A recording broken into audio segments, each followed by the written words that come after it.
All right, so today we're going to dive into something that's super important when you're thinking about starting a business Oh, yeah, for sure. or even just trying to understand how businesses make money. Yeah.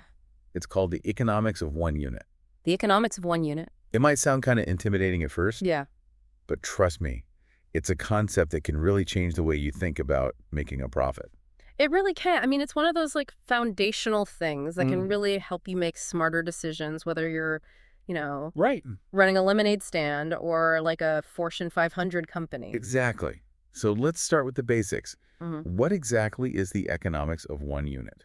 Okay. So imagine you're, back in school, Okay. maybe in your entrepreneurship class, Yeah. and you're learning about this for the first time. I like it. I like it. So you have this amazing idea for a product. Okay. Could be anything custom designed sneakers, Uh, a new phone app, or even just like the best cookies in town. Ooh. So the economics of one unit helps you figure out if you can actually make money from selling just one of those things. Okay. That makes sense. It's zooming in on the smallest piece of your business Exactly. and figuring out if that piece is Yeah. profitable. Yeah, it's all about like breaking down your costs and your revenue to the most basic level. Okay. One unit. And that unit can be different depending on what you're selling. Okay, this is where it gets a little bit abstract for me. Yeah. How do we determine what a unit is, or how do we figure out what the most relevant unit is for different types of businesses? Yeah, so it really depends on your business model. Okay. So for a bakery, one unit might be a single cupcake. Okay. For a clothing store, it could be a pair of jeans. Uh-huh. And for a subscription service, it might be a monthly membership. Okay. So the key is to pick a unit that makes sense for your business and then stick with it consistently. Gotcha. So then how do we actually calculate the economics of one unit? Okay, so it's all about simple math, really. Okay. We need to know two main things. The selling price per unit. Okay. So that's how much you charge for one of those things. Gotcha. And then all the costs that go into making and selling just one of those things. So it's like figuring out how much money you put in to make one unit and how much you get out when you sell it. You got it. Okay. So we can actually like visualize this with a simple table. Okay. At the top, we've got our selling price per unit. Uh-huh. Below that are our costs. Okay. And those are broken down into a few categories. Okay. First up, we've got direct materials. Direct material. That sounds like the actual stuff that goes into making your product. Precisely. So think about those cookies you mentioned earlier. Yeah. Your direct materials would be the flour, the sugar, the chocolate chips, Okay. everything that physically becomes part of that delicious cookie. Yeah. Yeah. So we've got the ingredients covered. What's next? Next, we have direct labor costs. Okay. And that's the cost of the work that goes into making one unit of your product. So for your cookies, it would be the wages you pay the baker for the time they spend mixing, baking, and decorating those tasty treats. Right. Because someone has to actually make the cookies. Now, here's where it can get a little tricky. Okay. We also need to factor in something called other variable costs. Okay. I'm intrigued what falls under that category. So these are costs that fluctuate depending on how much you sell. Okay. So think packaging. You'll need more boxes if you sell more cookies. That makes sense. Or maybe delivery fees if you're shipping those cookies to customers. So the more cookies you sell, the higher those other variable costs will be. Exactly. Okay. Now, to finish up our economics of one unit calculation, Yeah. we need to subtract the total cost per unit from the selling price per unit. And that, my friend, gives us what's called the contribution margin. Okay. That word contribution margin, it sounds important. Yeah. What does it tell us? This is where it gets really interesting. The contribution margin tells us how much money is left over from selling one unit after we've covered all those variable costs we talked about. It's the amount that's left to contribute towards covering your fixed costs, Okay. which are those expenses that stay the same no matter how much you sell, Okay. like rent for your bakery or the cost of your oven. Right. So Okay. if the contribution margin is high, that's a good thing, right? Absolutely. Okay. It means you're making a decent profit on each unit, which puts you in a good position to cover those fixed costs and hopefully start making some real money for your business. This is making a lot more sense. Now we've got our selling price, we've broken down our costs, and we've arrived at our contribution margin. But why is all this so important? Yeah. Like, why should someone care about knowing their economics of one unit? Great question. Yeah. We're actually going to dive deeper into that in the next part of our deep dive. Okay. But for now, just think about this. Yeah. Understanding your economics of one unit is like having a financial roadmap for your business. Okay. I like that analogy, a roadmap that helps you see where you're going. Exactly. And maybe even avoid some potholes along the way. Exactly. We'll be back in a flash to continue our exploration of the economics of one unit and talk about why it's such a powerful tool for any entrepreneur. Welcome back. We've been unpacking this idea of the economics of one unit. Breaking down the costs and revenue of that single cupcake, that one T-shirt, that monthly subscription. Right. It's kind of like getting a financial x-ray for your business. It is. And just like an x-ray helps a doctor spot a problem, understanding your economics of one unit can help you see the financial health of your business idea Okay. and maybe even identify some areas that need attention before you launch, or if you've already launched, maybe things that you can improve. Right. Yeah. Okay, that makes sense. Yep. But let's get specific. How does knowing this economics of one unit stuff actually translate into, like, making better business decisions? Sure. What are the real-world implications? Yeah. Well, for starters, it can be a game changer when it comes to pricing so many new businesses, especially those run by young entrepreneurs. Right. They make the mistake of underpricing their products Right. because they don't fully grasp all the costs involved. I've totally been there when I was younger. Hmm. I tried selling homemade bracelets, and I thought I was making a profit. Yeah. But I hadn't factored in all the little costs, like the beads, the string, even the time it took me to make each one. That's a perfect example.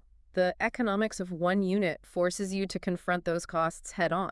Yeah. It's not just about covering the cost of materials, it's about making sure your price is high enough to cover all those variable costs and contribute to your fixed costs, leaving you with some actual profit. So it's like a reality check for your pricing strategy. Exactly. What if you do all the calculations and realize that your contribution margin is too low, or even worse, negative? What then? That's where the strategic thinking comes in. You've got a few levers you can pull. You could try raising your prices. But you have to be mindful of what the market will bear and what your competitors are charging. Right. You don't want to price yourself out of the market, especially when you're just starting out. Exactly. Another option is to look for ways to reduce your costs. Okay. Maybe you can find a more affordable supplier for your materials, or maybe there's a way to streamline your production process so you're spending less time and money on labor. This concept of sourcing, finding the best deals on materials, that seems like a big one. Mm. Any tips for our listeners who are just starting out? It's all about being resourceful, you Right. know. Okay. Don't be afraid to shop around, compare prices, and negotiate with suppliers. Okay. You might be surprised at the deals you can find, especially if you're willing to buy in bulk. So it's almost like a detective game trying to track down the best possible deals and optimize every part of your process. Exactly. And as you get better at understanding your economics of one unit, you start to develop a more sophisticated understanding of your business as a whole. You start to see how all the pieces fit together. You see the connections between your costs, your pricing, your marketing, your operations, and how they all impact your bottom line. Uh-huh. It's like gaining a financial superpower. Okay. I'm definitely starting to see the power of this concept, but it also feels like a lot to keep track of. It can feel overwhelming at first, but the good news is Yeah. there are tools and resources out there to help you. Okay. There are spreadsheets, online calculators, even apps specifically designed to help you calculate and analyze your economics of one unit. So it's not like you have to do all this complex math in your head. No, not at all. Technology can be a huge help. But even with all the tools in the world, the most important thing is to simply have that awareness, to be thinking about your costs and revenue on a per unit basis. That shift in mindset, thinking about the profitability of that one unit, Yes. it seems like a really valuable takeaway for our listeners. It can completely change the way you approach your business. Instead of just hoping for the best, you're making informed decisions based on solid financial data. You're taking control of your financial destiny. Okay, so we've talked about how to calculate the economics of one unit, Right. why it matters, and even how to make adjustments if things aren't looking so good. Yeah. But is there anything else that our listeners should keep in mind as they start applying these concepts to their own businesses? We're actually going to wrap up our deep dive with some final thoughts and key takeaways in the next part of our episode. Okay. But for now, I just encourage everyone to start thinking about the economics of one unit in everything you do. It's like a secret weapon for any aspiring entrepreneur. Exactly. We'll be right back to finish up our exploration of this essential business concept. Welcome back to the deep dive. Yes, welcome back. We've been on this journey exploring the ins and outs of the economics of one unit. We've broken it down, Yeah. looked at the calculations, and talked about why it's so essential for any aspiring entrepreneur out there. Absolutely. But before we wrap things up, I think it's worth taking a moment to really drive home why this concept matters. What's the big so what for our listeners who are just starting out on their business journey? You hit the nail on the head. It's not just about, knowing a formula Right. or crunching some numbers. It's Yeah. about understanding the fundamental drivers of your business's success. So it's bigger than just figuring out if you can make a profit from selling like one cupcake or one T-shirt. Much bigger. It's about developing a financial mindset, Okay. a way of thinking about your business that's going to serve you well no matter what you're selling Right. or what industry you're in. Okay, I'm intrigued. Break it down for us. How does understanding the economics of one unit actually translate into long-term success? Well, for starters, it gives you a realistic picture of your profitability. Okay. It's easy to get caught up in the excitement of a new idea Uh-huh. and think, oh, I'll just sell a ton of these and I'll be rich. We've all been there, right? Those entrepreneurial daydreams. But the economics of one unit brings you back down to earth. Sure. It forces you to confront those costs, to think about your pricing strategy, to make sure you're not just selling a lot of stuff, but actually making a profit on each sale. So it's about sustainable growth, not just chasing vanity metrics like the number of units sold. Exactly. And that leads to another key benefit: Okay. informed decision making. Okay. So when you know your economics of one unit, you're not just guessing about what to charge or how to allocate your resources. Yeah.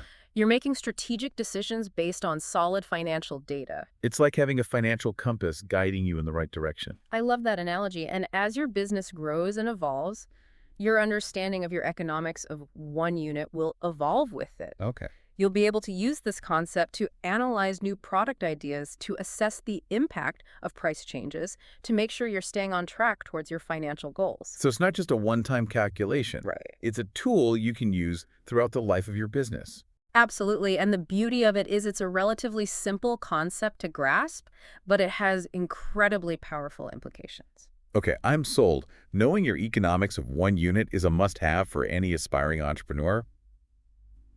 But if our listeners are feeling a little overwhelmed by all this information, Yeah. what's the one key takeaway they should remember? I would say this: don't be intimidated by the numbers. Just start by simply asking yourself, Right. what does it cost me to make and sell one of these things? And am I charging enough to cover those costs and make a profit? It's about taking that first step, that initial dive into understanding your financials. And once you've taken that step, you'll be amazed at how much clearer your business decisions become. You'll be empowered to price your products strategically, to identify areas for improvement, and ultimately to build a sustainable and profitable business. So there you have it, folks. The economics of one unit, it's not just a formula, it's a mindset. So it's a way of thinking. It's the foundation for making smart, data-driven decisions that will help you turn your entrepreneurial dreams into a reality. And who knows, maybe someday you'll be the one sharing your knowledge about the economics of one unit, inspiring the next generation of entrepreneurs. That's what it's all about. Thanks for joining us on this deep dive. We hope you learned something valuable that you can apply to your own business journey.